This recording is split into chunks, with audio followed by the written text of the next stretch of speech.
Kung makikita nyo nga po pala ay papalis na po kami dito sa aming terminal dito sa may Sampaloc.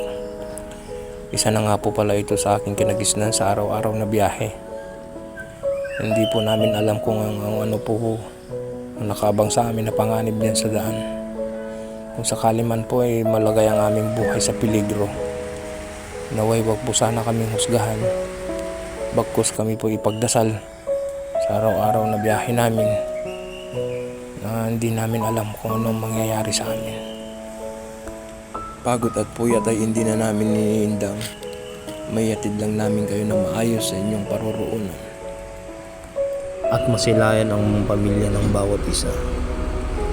Sila nga po pala ang aking kaagapay sa daan. Kapwa ako may pamilya, lumalaban ng patas sa hamon ng buhay. Loob ay laging pagtibayin sa lahat ng pagsubok na darating, hanggang sa marating mo ang dulo ng tagumpay ng iyong pagsubok. Lahat ng laban ay gawin mong patas, mababa man, mataas man. Lagi mong isipin, lahat tayo'y pantay-pantay. Huwag kang maglalamang sa iyong kapwa, at piliin mo lagi ang maging masaya at mapagbigay, dahil wala nang sasaya pa kung lahat ng ito'y iyong ipadarama. Dahil lumipas man ang bawat panahon, huwag na huwag mong kakalimutan magpasalamat sa lahat ng biyaya ng iyong natatanggap.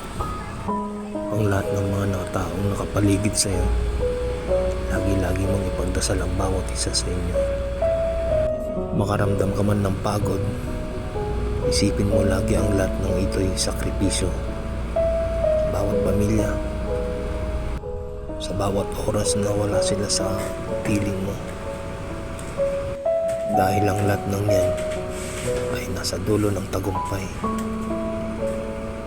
Ito nga po pala yung higaan namin. At kailangan ko na pong tapusin ang halimbawa ng aking kinagisnang buhay. Minsan napapaisip na lang ako kung tama nga ba ang naging desisyon ko sa buhay. Basta ang malaga sa akin, patas lahat ang aking laban. At wala akong naarambiyadong tao. Maraming salamat po, Lord.